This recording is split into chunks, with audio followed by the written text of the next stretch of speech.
Hello and welcome to concept point. आज मैं discuss करने जा रहा हूं 2024 का क्वेश्चन पेपर जो कि 2024 के बोर्ड एग्जाम में पूछा गया था।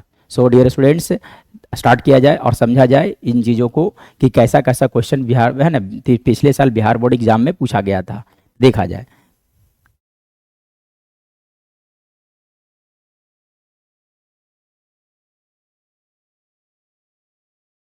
देखा जाए क्वेश्चन नंबर वन में क्या दिया गया था।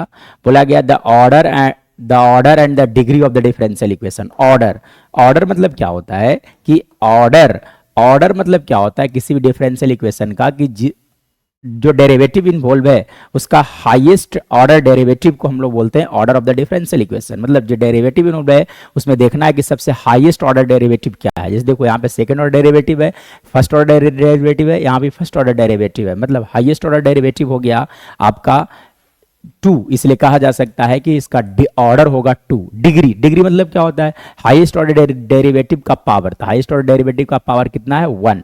यानी कि इस डिफरेंशियल इक्वेशन का ऑर्डर टू होगा और डिग्री वन होगा। यानी कि ऑप्शन नंबर ए जो है वो हमारा सही आंसर होगा। उसके बाद देखा जाए क्वेश्चन नंबर टू क्या दिया गया था। बोला गया है the integrating factor of the differential equation. तो इंटीग्रेटिंग फैक्टर निकाला जाता है, ये आपका हो गया लीनियर डिफरेंशियल इक्वेशन का इंटीग्रेटिंग फैक्टर फाइंड आउट किया जाता है। और लीनियर डिफरेंशियल इक्वेशन की अगर बात किया जाएगा तो उसका जनरल फॉर्म जो लिखा जाता है वो लिखा जाता है d y by d x plus P y equal to लिखा जाता है आपका क्यू। पी और क्यू फंक्शन ऑफ एक्स होता है।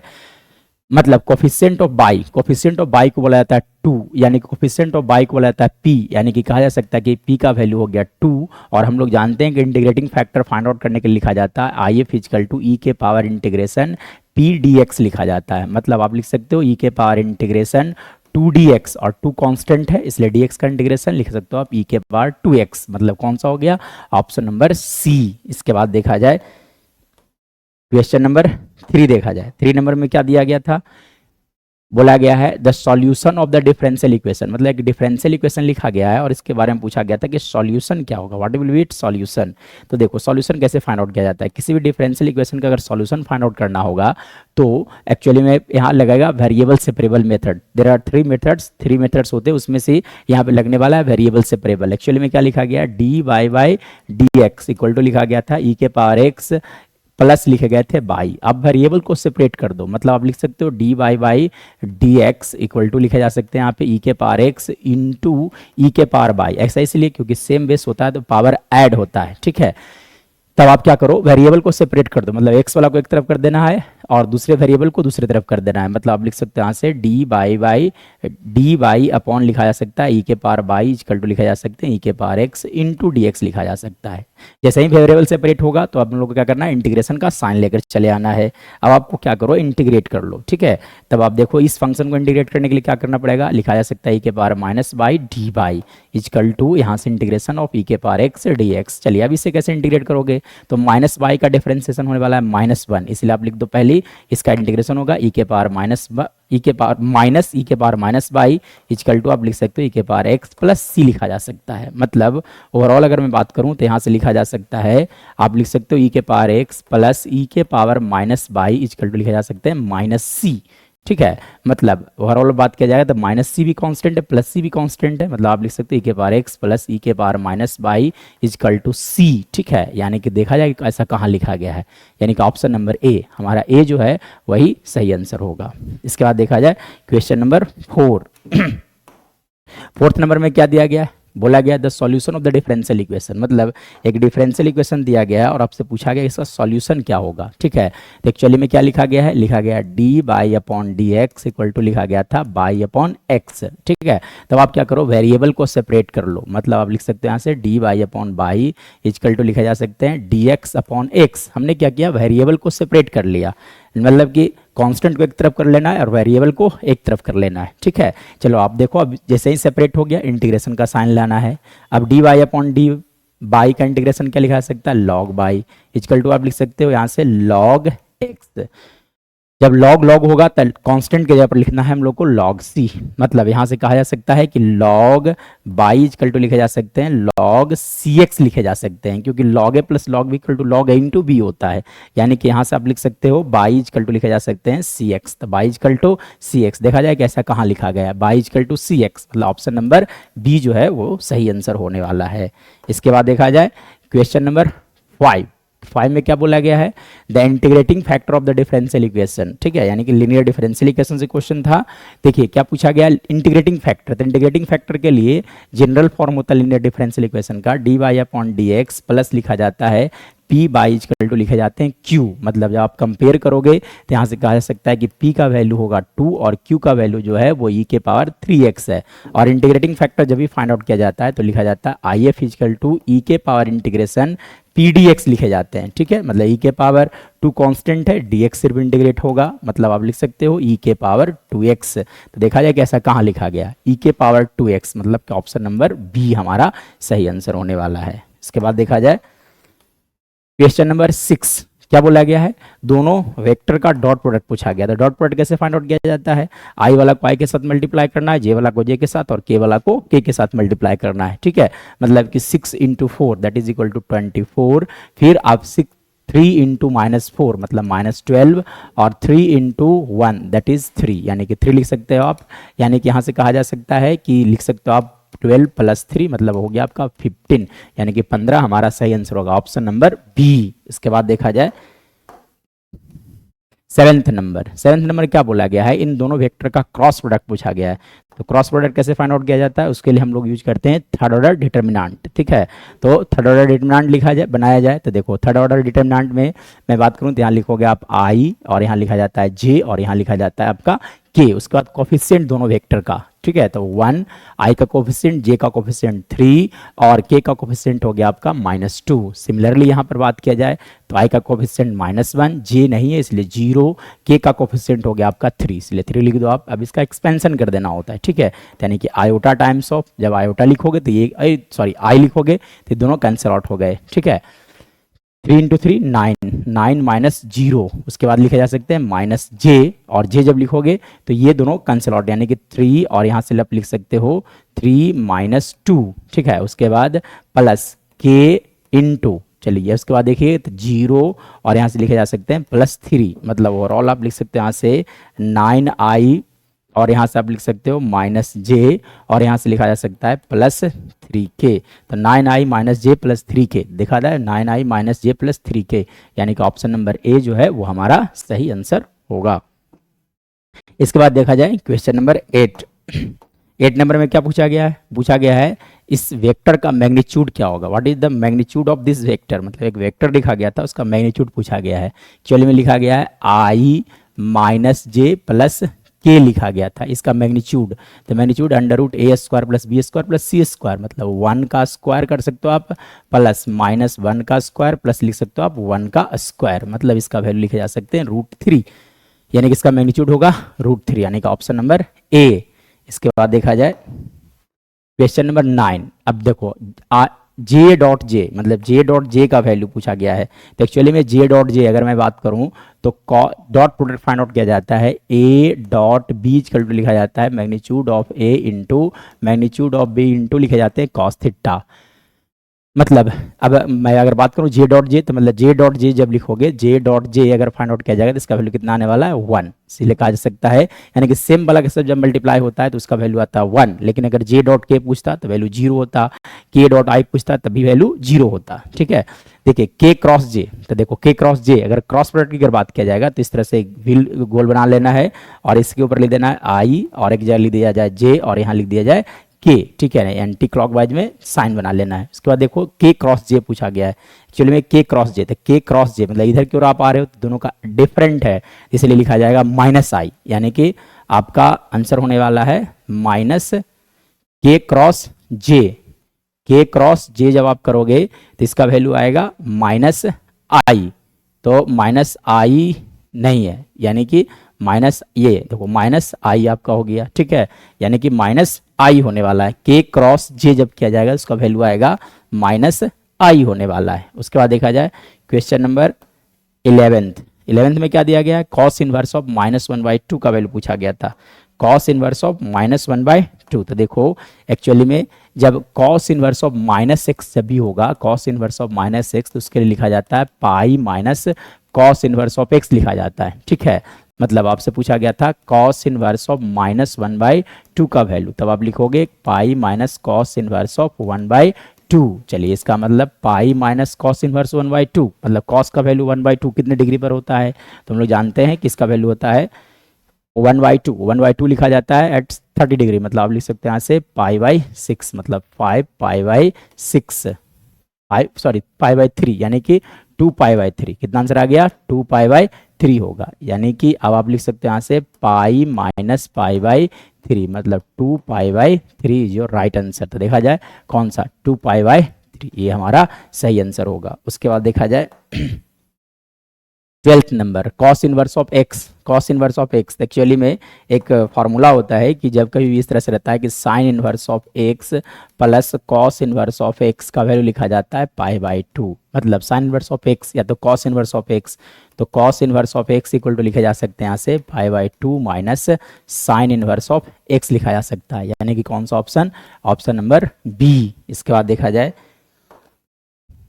13 नंबर में क्या पूछा गया था, sine inverse of -x equal to, तो साइन इनवर्स ऑफ -x मतलब साइन इनवर्स ऑफ -x का जो वैल्यू लिखा जाता है that is equal to minus sine inverse of x, मतलब माइनस साइन को आप सिंपली बाहर लेकर चले आओ, मतलब ऑप्शन नंबर ए। उसके बाद देखा जाए कॉसेक इनवर्स ऑफ x का वैल्यू, तो कॉसेक इनवर्स ऑफ x को लिखा जा सकता है कॉसेक इनवर्स ऑफ x, अगर इसका रेसिप्रोकल किया जाए तो कॉसेक इनवर्स, कॉसेक का रेसिप्रोकल होता है साइन, और इनवर्स में जब रेसिप्रोकल करना होगा तब आप लिखोगे साइन इनवर्स ऑफ 1/x, मतलब option number B is our right answer. इसके बाद देखा जाए 15 नंबर क्या बोला गया था, tan inverse of 1/3 plus tan inverse of 1/2, मतलब लिखा गया था एक्चुअली में tan, और यहाँ से लिखे गए थे tan इनवर्स ऑफ 1/3 प्लस लिखा गया था आपका tan इनवर्स ऑफ 1/2। तो एक्चुअली में देखो एक फार्मूला होता है कि जब कभी भी इस तरह से मिलता है कि tan inverse of x plus tan inverse of y, ठीक है, tan inverse of x plus tan inverse of y, इसका वैल्यू लिखा जाता है tan inverse of x plus y divided y लिखे जाते हैं 1 माइनस xy। सो इस फार्मूले को यहाँ पे यूज किया जाए, यानी कि tan, यहाँ पर फार्मूला यूज किया जाए तब आप लिख सकते हो tan inverse of x plus y, मतलब 1/3 प्लस 1/2 डिवाइडेड बाई आप लिख सकते हो 1 माइनस एक्स वाई, मतलब 1/3 इंटू लिख सकते हो आप 1/2, मतलब ओवरऑल अगर बात किया जाएगा तब आप लिख सकते हो tan इनवर्स ऑफ 6 LCM, तो 2 प्लस 3 डिवाइडेड बाई 6 माइनस 1/6, तो 6 कैंसिल आउट हो गए, मतलब आप लिख सकते हैं यहाँ से tan इनवर्स ऑफ 5/5 दोनों कैंसिल आउट हो गया, यानी कि बचा रह गया tan इनवर्स ऑफ 1, और tan inverse of x equal to x लिखा जाता है, यानी कि 1, हमारा राइट आंसर होने वाला है 1, यानी कि ऑप्शन नंबर ए। इसके बाद देखा जाए, देखो उसके बाद 16 नंबर में क्या पूछा गया था कि sine cot inverse of x का वैल्यू क्या होगा, sine cot inverse of x का वैल्यू क्या होने वाला है। तो देखो एक्चुअली में एक फार्मूला होता है कि जब कभी भी इस तरह से रहता है sine inverse of x equal to लिखा जाता है x, ठीक है, लेकिन यहाँ पे देखा जाए तो साइन नहीं बल्कि क्या लिखा गया कॉट, यानी कि कॉट को आपको साइन में कन्वर्ट करना होगा, कॉट को साइन में कन्वर्ट करना होगा, ठीक है। तो यानी कि देखो कॉट इनवर्स ऑफ, कॉट को साइन में लेकर जाना है, ठीक है, तो कॉट इनवर्स ऑफ x का वैल्यू आप मान लो थीटा, मतलब आप यहाँ से लिख सकते हो x इक्वल टू लिखा जा सकते हैं कॉट थीटा, ठीक है, x equal to cot theta, और हम लोग जानते हैं कि 1 प्लस कॉट स्क्वायर थीटा का वैल्यू लिखा जाता है कॉसेक स्क्वायर ऑफ थीटा लिखा जाता है, मतलब यहाँ से अगर बात किया जाएगा तब आप लिख सकते हो, यहाँ से लिखा जा सकता है, आप क्या करो कॉट थीटा के जगह पर x रख दो, मतलब 1 plus x square equal to लिखा जा सकते हैं 1 बाई साइन स्क्वायर, मतलब यहाँ से लिखा जा सकता है sine theta equal to 1 by under root 1 plus x square, और जब आप यहाँ पे थीटा रखोगे तो साइन थीटा का वैल्यू पूछा गया था, मतलब जब यहाँ पे थीटा रखोगे तो इसका वैल्यू लिखा जा सकता है साइन थीटा, और साइन थीटा का वैल्यू क्या आया 1 by under root 1 plus x square, यानी कि ऑप्शन नंबर डी। इसके बाद देखा जाए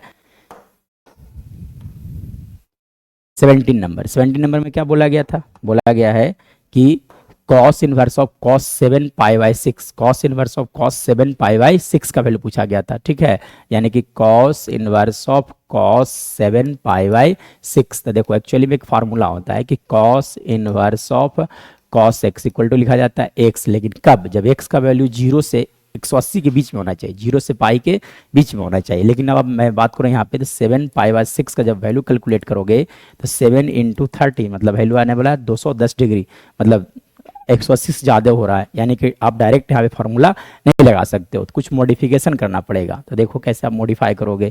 तो देखो एक्चुअली में आप जो लिखा गया है कॉस इनवर्स ऑफ कॉस, इसे लिखने का तरीका चेंज कर दो। तो पाई प्लस लिखे जा सकते हैं पाई बाई 6।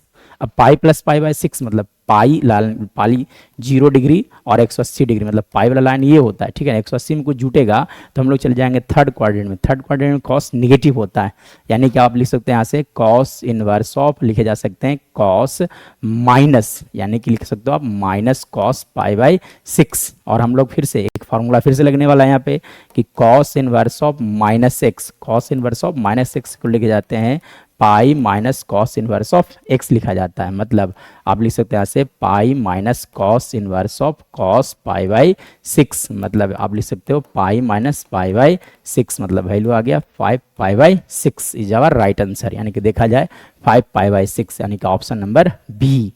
इसके बाद देखा जाए क्वेश्चन नंबर 18 देखा जाए। 18 में क्या दिया गया था, बोला गया पाई by 3 minus sine inverse of 1/2 का वैल्यू क्या होगा, ठीक है। यानी कि लिखा गया था पाई by 3 minus sine inverse of 1/2 minus 1/2, ठीक है। तब आप लिख सकते हैं यहाँ से pi by 3 plus minus sign बाहर आ जाएगा, तब आप लिख सकते हो साइन इनवर्स ऑफ 1/2, मतलब लिखा जा सकता है पाई बाई 3 प्लस साइन इनवर्स 1/2 मतलब 30 डिग्री, मतलब पाई बाई 6, मतलब इसका वैल्यू आ गया ओवरऑल पाई बाई 2 90 डिग्री, यानी कि ऑप्शन नंबर सी। इसके बाद देखा जाए, इसके बाद देखा जाए तो पूछा गया है tan inverse of √3 minus sec inverse of -2 पूछा गया था, ठीक है ना। एक्चुअली में क्या लिखा गया है, लिखा गया यहाँ से tan इनवर्स ऑफ √3 और लिखा गया था सेक इनवर्स ऑफ -2, ठीक है। तो कैसे इसे डील करोगे आप, तो देखो tan इनवर्स ऑफ √3, तो tan का √3 कहाँ पर वैल्यू होता है, लिखा जा सकता है 60 डिग्री, मतलब आप लिख सकते हो पाई बाई 3 माइनस, अगर मैं बात करूं यहाँ पे सेक इनवर्स ऑफ -x, तो यहाँ पे एक फार्मूला होता है कि जब कभी मिलेगा आपको सेक इनवर्स ऑफ -x, तो इसके लिए लिखा जाता है pi minus cos inverse sec inverse of x, pi minus लिखे जाते हैं सेक इनवर्स ऑफ x, मतलब आप लिख सकते हैं यहाँ से पाई माइनस लिखे जा सकते हैं सेक इनवर्स ऑफ 2, ठीक है।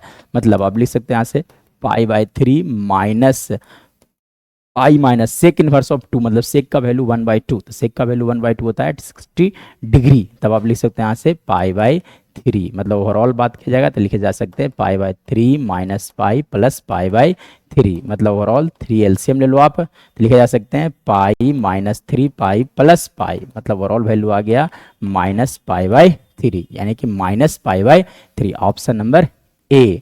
इसके बाद देखा जाए 20 नंबर में क्या दिया गया है, let R be the relation in set N given by R equal to लिखे गए हैं, आर इजकल टू लिखा गया है a comma b, a equal to b minus 2 where b is greater than 6, मतलब बी का वैल्यू 6 से बड़ा लेना है, ठीक है। तो आप देखो इसमें से तो बी मतलब कौन सा, सेकेंड एलिमेंट, देखो ए कॉमा बी लिखा गया है, बी मतलब कौन सा, सेकेंड एलिमेंट। तो देखो कि इसमें से 6 से बड़ा डिजिट कौन सा था, 6 से बड़ा डिजिट कौन सा है, ये तो नहीं हो सकता है, ऐसे ही कट गया, ये भी कट गया, 6 से बड़ा ये भी है और ये दोनों है। तो चेक किया जाए तो पहली बात तो यहाँ पे 8 रख के देखा जाए, तो जैसे ही आप 8 रखोगे तो 8 माइनस 2 इसका वैल्यू आ जाएगा 6, मतलब ए का वैल्यू 6 होना चाहिए, मतलब ए 6 होगा तो बी कितना होना चाहिए 8, यानी ऑप्शन नंबर ए जो है वही हमारा सही आंसर होगा। उसके बाद देखा जाए 21 में क्या दिया गया है, 21 में पूछा गया था कि the direction ratios of straight lines are LMN and L1 M1 N1, then these lines are perpendicular, मतलब परपेंडिकुलर कब होगा, तो परपेंडिकुलर कंडीशन हम लोग जानते हैं कि जब दो लाइंस परपेंडिकुलर होता है तो है ना लिखा जाता है कि L1 इंटू L2 प्लस, यानी कि ये ऑप्शन नंबर डी, ठीक है। ऑप्शन नंबर डी जो है हमारा सही आंसर होने वाला है, ठीक है। ऐसा इसलिए क्योंकि डायरेक्शन रेशियो का प्रोडक्ट का सम जो होता है दैट इज इक्वल टू 0, यानी कि ऑप्शन नंबर डी हमारा सही आंसर होगा। उसके बाद देखा जाए 22 नंबर में क्या दिया गया है, बोला गया है the ratios of a straight lines are 1:3:5, मतलब एक डायरेक्शन रेशियो, एक लाइन का डायरेक्शन रेशियो दिया गया 1:3:5 दिया गया था। उसके बाद क्या बोला गया है, देन इट्स डायरेक्शन कोसाइन, मतलब डायरेक्शन कोसाइन क्या होगा, मतलब आप क्या करोगे, लिखा जाता है a by under root a square plus b square plus लिखा जाता है सी स्क्वायर। ये कॉस अल्फा का वैल्यू होता है, कॉस अल्फा।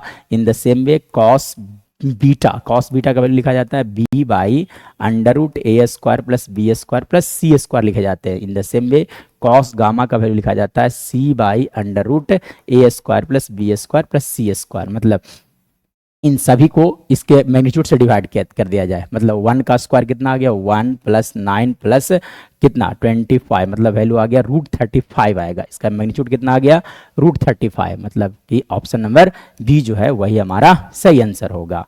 इसके बाद देखा जाए 23 नंबर, क्या बोला गया था, समान यानी कि the equation of the plane parallel to the plane is, मतलब इस प्लेन के पैरेलल प्लेन का इक्वेशन क्या होगा। तो देखो पैरेलल प्लेन का इक्वेशन कैसे लिखा जाता है, जब ax plus b by plus c z plus d equal to अगर 0 जी लिखे गए हों तो इस प्लेन का पैरेलल इक्वेशन लिखा जाता है ax plus b y plus c z plus lambda equal to 0, मतलब सिर्फ कांस्टेंट को चेंज करना होता है। तो देखा जाए कि सब सेम होना चाहिए, कांस्टेंट चेंज होना चाहिए। तो 3x minus 5 by as it is 4z, यानी कि सिर्फ कांस्टेंट चेंज हो रहा है, यानी कि ऑप्शन नंबर ए जो है वही हमारा सही आंसर होने वाला है। उसके बाद देखा जाए 24 नंबर, 24 में क्या दिया गया था, बोला गया था एंगल बिटवीन द प्लेन, मतलब इन दोनों प्लेन के बीच का एंगल क्या होगा। तो देखो एंगल बिटवीन द प्लेन की अगर बात किया जाएगा तो एंगल बिटवीन प्लेन मतलब angle between their normal, angle between plane का होने का मतलब होता है एंगल बिटवीन देयर नॉर्मल होता है, ठीक है। और उसके लिए वैल्यू लिखा जाता है, वो होता है आपका, लिखा जाता है sine cos theta equal to लिखा जाता है a1 into a2 plus b1 into b2 plus c1 into c2 divided by लिखे जाते हैं a1 magnitude of divided by a1 का स्क्वायर रूट a1 का स्क्वायर प्लस b1 का स्क्वायर प्लस c1 का square root under root a2 का square plus b2 का square plus c2 का स्क्वायर लिखा जाता है। मतलब आप लिख सकते हो a1 इंटू a2 मतलब 2 इंटू 3, फिर लिख दो आप प्लस 1 इंटू लिखे जा सकते हैं -6 प्लस आप लिख दो यहाँ से -2 इंटू -2, यानी कि -2 into -2 divided by under root मतलब कि इसका स्क्वायर कर लो आप, कोफिशिएंट का स्क्वायर मतलब कि 2 का स्क्वायर 4 प्लस 1 प्लस 4, फिर अंडर रूट आप लिख दो, तो यानी कि 9 प्लस 36 प्लस लिख सकते हो आप यहाँ से 4, ठीक है। यानी कि ओवरऑल इसका वैल्यू आ गया 2 इंटू 3 6, और यहाँ से आप लिख सकते हो -6, और यहाँ से लिखे जा सकते हैं +4 डिवाइडेड बाई अंडर रूट, तो 4 यानी कि √9, और यहाँ से आप लिख सकते हो √9 इंटू रूट, और यहाँ से आप लिखा जा सकता है यानी कि 49, ठीक है। यानी कि ओवरऑल इसका वैल्यू आ गया 4/3 इंटू 7 मतलब 4/21, यानी कि 4/21, यानी कि ये ऑप्शन नंबर सी जो है हमारा सही आंसर होगा। थीटा का जब वैल्यू निकाला जाएगा तो कॉस इनवर्स लिखा जाएगा। उसके बाद देखा जाए 25 नंबर, ठीक है। 25 में क्या दिया गया था, 25 में बोला गया है कि the distance of the plane from the point, मतलब किसी पॉइंट से प्लेन का अगर डिस्टेंस फाइंड आउट करना होगा तो कैसे फाइंड आउट किया जाता है। तो उसके लिए एक बेसिक सा फॉर्मूला होता है कि अगर मान लीजिए यहाँ पे पॉइंट दिया गया है, आपको मालूम है ये अल्फा बीटा गामा अगर है, ये पॉइंट दिया गया अल्फा बीटा गामा, और इस प्लेन का इक्वेशन मालूम है, ठीक है। इस प्लेन का इक्वेशन मालूम है, इस प्लेन का इक्वेशन दिया गया है ax plus b y plus c z plus d equal to 0 लिखा गया है। तब आप क्या करोगे, इस पॉइंट को इस प्लेन के अंदर सेटिस्फाई करा देना है, मतलब लिख देना है a alpha plus b beta plus c gamma plus लिख देना है आपको सी गामा, मतलब c gamma plus d divided by लिख देना है अंडर रूट ए का स्क्वायर प्लस बी का स्क्वायर प्लस सी का स्क्वायर लिखा जाता है। यानी कि सिमिलर वर्क यहाँ भी किया जाए। तब आप क्या करोगे, इस पॉइंट को पहले इस प्लेन के इक्वेशन में रख दोगे, मतलब 2 पहले रखा जाए एक्स तो 2, फिर 1 रखोगे तो वैल्यू लिखे जा सकते हैं -2, और फिर रखोगे -1, यानी कि -4 अब -9 divided by under root coefficient का स्क्वायर मतलब 1 + 4 + 4 लिखे जा सकते हैं, मतलब सॉरी यहाँ पे लिख सकते हो आप +16, मतलब इसका ओवरऑल वैल्यू आ गया। देखो दोनों कैंसिल आउट हो गए, मतलब -13 एक्चुअली में मोड में लिखा जाता है क्योंकि डिस्टेंस कभी नेगेटिव नहीं होता है, इसलिए -13 डिवाइडेड बाई अंडर रूट, यानी कि लिख सकते हो आप 25 और 21, सॉरी यहाँ पे क्या लिख सकते हो आप 21, यानी कि इसका वैल्यू आ गया 13/√21। तो देखा जाए 13/√21, यानी कि ऑप्शन नंबर ये बी हमारा सही आंसर होगा। रेशनलाइज करोगे तो √21 ऊपर चला जाएगा और डिवाइडेड बाई 21 आ जाएंगे। तो इस वीडियो के लिए सिर्फ हम लोग 25 क्वेश्चन डिस्कस करेंगे और अगले वीडियो में मिलेंगे, उसमें हम लोग 25 से आगे डिस्कस किया जाएगा। That's all.